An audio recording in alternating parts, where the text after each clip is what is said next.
30 times.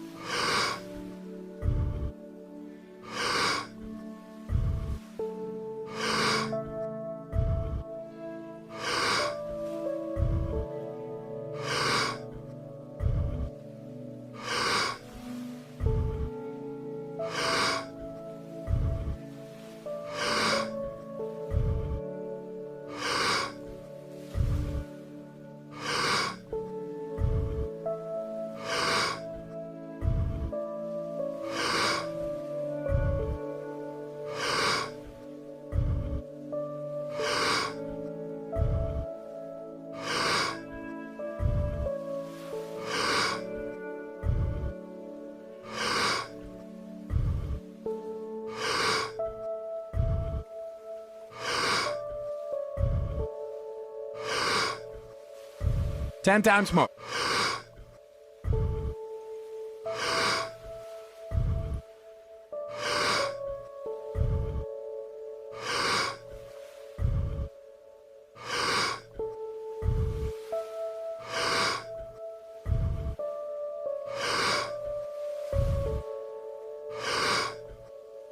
Two times more. Letting go and stop. This idea of yet, I'm not there yet, but that I can get there. That's the whole principle behind growth mindset. However, when the discovery of growth mindset is worth thinking about. So Carol's discovery was these kids that, for whatever reason, liked doing math problems, even though they knew they couldn't get the answers right. These were sure fail problems. So it's the same kind of people that like doing puzzles. And these kids, not surprisingly, go on to do phenomenally well in a number of different areas of academic pursuit. But what's interesting about growth mindset is that it seems like there's some attachment of the reward systems of the brain to the action or the pursuit of a goal, not just achieving a goal. And when we step back and we look at what that really entails at a neurochemical level, we have reward systems in the brain. They generally fall into two categories. There are the reward systems that make you feel really good with kind of the here and now and everything that's within the confines of your skin and the things you already have, love of your dog, love of your spouse, gratitude for all the things you happen to have. And those are generally governed by the release of molecules like serotonin and oxytocin, okay? But then there's another reward system, which is the one that drove a lot of human evolution, which is the dopamine reward system. Now, dopamine is a very misunderstood molecule. It's often talked about only in the context of reward. Like, I'm going to work to this goal, I'm going to build my company, I'm going to, get tenure as a professor, whatever it is, and you reach it and you get this dopamine reward. And indeed, that's true. But what's often not discussed is that dopamine is secreted en route to rewards while you pursue rewards. Now, the ability to tap into that system, to subjectively amplify that pathway of reward in pursuit of goals, is an absolute game changer when it comes to things like anything challenging that of long duration or uncertainty or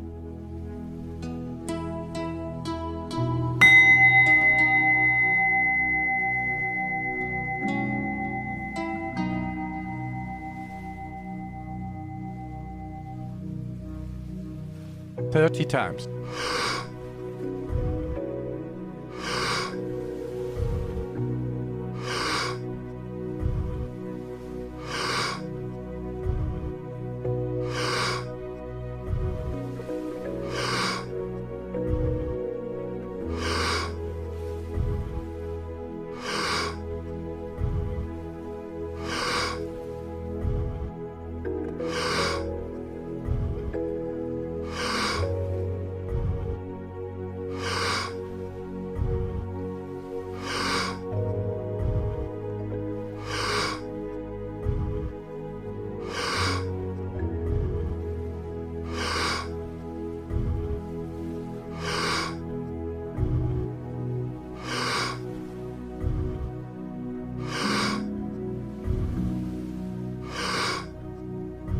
Ten times more.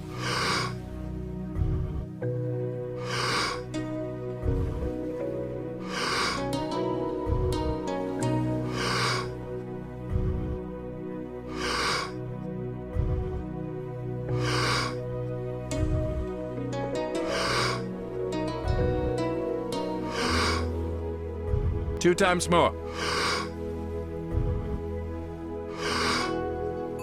letting go, and stop. But the amazing thing is, remember, the brain only does 5 things, and we get to decide which of those sensations and perceptions have relevance and which ones don't, or which ones are attached to a goal and which ones aren't. So growth mindset, in its purest form, is the attachment of these reward systems to the effort process, to the friction process, and not just to obtaining a reward. And just as a kind of final point to that, there's a very well-known body of literature in neuroscience, at least among neuroscientists, that talks about something called reward prediction error. And it says, if you can dose the dopamine subjectively as you go through the pursuit of something, and then have a lot of dopamine when you reach that thing, it's very likely that you're going to reinforce that circuit. There will be neural plasticity, and that circuit will become stronger. So the next time you will revisit those sets of behaviors. The opposite can happen too, where you're in real anticipation of something. This is going to be great, this is going to be great, this is going to be great. And then you reach that goal and it's kind of underwhelming. And that generally triggers this circuit that I referred to earlier, this kind of disappointment or pro-depressive circuit. So dopamine is involved in reward, but it's also involved in the pursuit of rewards. And so as you reach a milestone, or as you tell yourself, I'm on the right track, this friction I'm feeling, this late night, this early morning, this hard conversation with somebody that doesn't feel good, I'm going to tell myself this is for a larger purpose. That's that subjective insertion, that abstraction that we were talking about earlier. And when you start releasing dopamine to those kinds of things, there's essentially no limit on the number of things you can do or the energy to do them.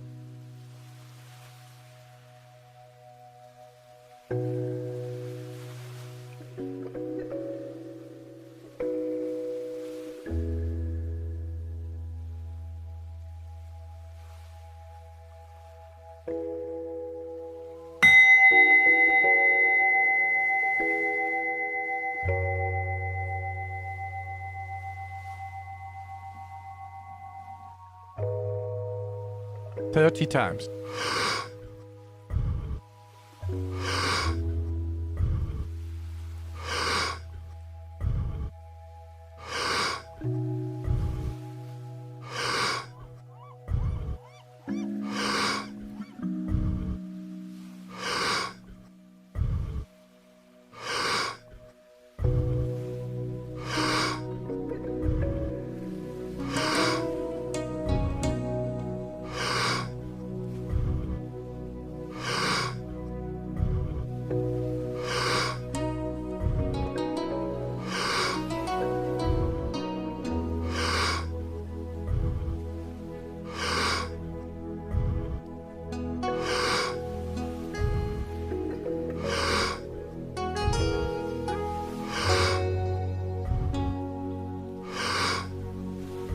Ten times more.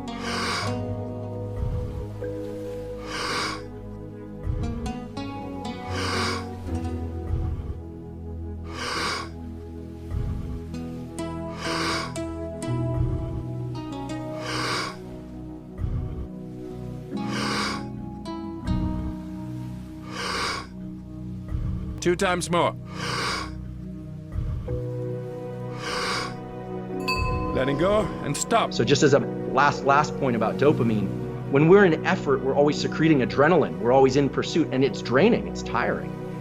Dopamine has this beautiful capacity to buffer adrenaline. And you know this, you've experienced this before, because if you've ever been working really, really hard, maybe your team is depleted, everything's just a mess, and somebody cracks a joke, and all of a sudden, in an instant, it's like everything's reframed. That couldn't have been hormonal. Hormones work on the schedule of like hours to days to weeks. It had to be neurochemical. It absolutely had to be neurochemical, and that neurochemical is dopamine. Dude, what you just described is literally the scientific breakdown of how you turn your life around. I would just tell people that subjective insertion is one of the most powerful concepts I have ever heard in neuroscience. You're the only one I've ever heard articulate it that succinctly. Now, you talk a lot about meaning. Walk me through like how we assign meaning, how we leverage the reward and punishment to really get us in a situation where we can push through something other people might not be able to push through. Yeah. So when you start thinking about things like growth mindset in terms of how they convert to neurochemical signatures, it leads us to this place of, okay, if it's all subjective, then, if I just say, look, I'm going to stand up out of my chair and that's going to feel amazing, is that going to work? Well, no. It depends on the meaning that I attach to something. And this subjective part can be a little tricky and a little bit hard for people. So I want to try and lay it out in a concrete way so that if they want to apply this, they can. Incidentally, or not so incidentally, I should say, when you look at communities of very high performers, and I'm fortunate enough to do some consulting with some people from special forces communities and so forth, they're very good, as are you, at attaching a reward to specific behaviors in subjective ways.